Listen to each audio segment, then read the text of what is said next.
Hello বন্ধুরা, সবাই কেমন আছো? আশা করছি সবাই খুব ভালো আছো। তো আজ নিয়ে চলে এলাম একটা নতুন ভিডিও। এটা কোনো রেসিপি নয়।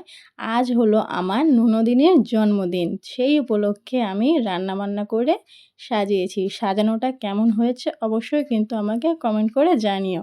দেখো, যার জন্মদিন সে বসে গিয়েছে।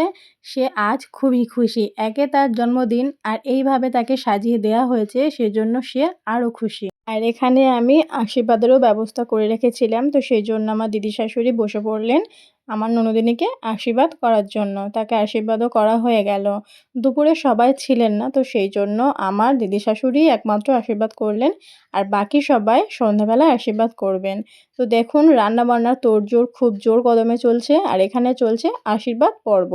একে একে ননদিনীর মা, তার মাসিরা, তার দাদারা সবাই তাকে আশীর্বাদ করছেন। এদিকে টুকটাক যে ঘর সাজানোর কাজ ছিল সেটাও কমপ্লিট হয়ে গেছে। টুকটাক বেলুন দিয়ে ঘরটা সাজিয়েছি, বেশি কিছু ব্যবস্থা করিনি। আর দেখো, একটা দিদা এখানে তাকে আশীর্বাদ করে নিচ্ছে। আর ননদ এতটাই খুশি, আমার ক্যামেরার দিকে তাকিয়ে সে বারবার হেসে ফেলছে। তার লজ্জাও করছে। আর এখানে দেখো, ননদ চুলটা এমন করে কেটেছে, তার চুলটা এমন ঢাকা পড়েছে কপালটা দেখাই যাচ্ছে না। ওই জন্য চুল সরিয়ে তাকে ফোঁটা দিতে হচ্ছে। তো একে একে মামারা, মামিরা সব আশীর্বাদ করে নিলেন। আর ইনি হলেন আমার মা, ইনিও এসছিলেন আশীর্বাদ করলেন। আর ইনি হলেন আমার শাশুড়ি মা, ইনিও আশীর্বাদ করে নিলেন। খুব ধুমধাম করে না করলেও যেটুকু করেছি সেটুকুই তোমাদের সঙ্গে শেয়ার করলাম।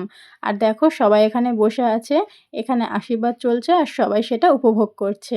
আমার ননদের জন্মদিনের কিছু কিছু স্পেশাল মুহূর্ত তোমাদের সঙ্গে শেয়ার করলাম। কেমন লাগলো অবশ্যই কিন্তু আমাকে কমেন্ট করে জানিও। আর এটা হলো আমার দিদি, আমার দিদিকেও বলা হয়েছিল, উনিও এসছেন। আর ইনি হলেন আমার মামি শাশুড়ি, এনারও আশীর্বাদ হয়ে গিয়েছে। আর এটা হলো আমার শ্বশুরমশাই। সবার আশীর্বাদ হয়ে যাওয়ার পরে শেষে বসে পড়লাম আমি এবং বরমশাই। বরমশাই তো বসেছে আশীর্বাদ করতে, কিন্তু তার বোনের সাথে খুনসুটি শেষই হচ্ছে না। আশীর্বাদ করবে কি, সে খুনসুটি করেই চলেছে। তো ওর দিকে আমি না তাকিয়ে ননদকে মন ভরে আশীর্বাদ করে নিলাম। আর ওকে আশীর্বাদ করতে করতে একটা কথা আমি বলেছিলাম, সেটা খুবই হাস্যকর, যে ওর খুব তাড়াতাড়ি একটা বর হোক। সেটা মজা করে বলেছিলাম, সেটা ধরার কথা নয়। আমার ছোট্ট ননদের জীবনটা হাসি খুশিময় হয়ে উঠুক, ও যেন খুব ভালো থাকে, সুস্থ থাকে, এই প্রার্থনাই করি। আর তোমরা আমার ননদকে আশীর্বাদ করো। তো একে একে এখানে ওকে আশীর্বাদ করে দই মিষ্টি খাইয়ে, পায়েস খাইয়ে, ওকে সামান্য কিছু টাকা উপহার দিয়ে আশীর্বাদ পর্ব এখানে শেষ করলাম। স্পেশাল জন্মদিনে স্পেশাল কেক চলে এসছে। তো কেকটা দেখো, তোমাদের ভালো করে একটু দেখায়। কেকটা আমাদের এখান থেকেই নেওয়া হয়েছিল। কেকটা কিন্তু খুবই সুন্দর ছিল, দেখতেও সুন্দর আর টেস্টটাও ভীষণ সুন্দর ছিল। তো এখানে সবাই মিলে ওকে ঘিরে বসে আছে আর ও কেক কাটিং করছে। এখানে কোনো টেবিলের ব্যবস্থা করা হয়নি, কারণ ছোট ছোট বাচ্চারা ওরা মাটিতেই বসে স্বস্তি বোধ করছে, সেই জন্য টেবিল চেয়ারের কোনো ব্যবস্থা এখানে করা হয়নি। তো কেক কাটিং হয়ে গিয়েছে, ও একে একে সবাইকে খাইয়ে দিচ্ছে। আর এখানে আমার দিদি ওকে একটু খাইয়ে দিল। কেক কাটিং হয়ে যাওয়ার পরে তোমরা জানোই যেমন হয়, বাচ্চারা খুবই মজা করছে, একে অপরকে কেক খাইয়ে দিচ্ছে, কেক মাখিয়ে দিচ্ছে।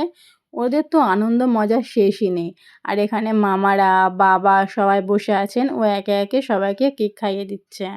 দেখো, এরা সবাই কত খুশি।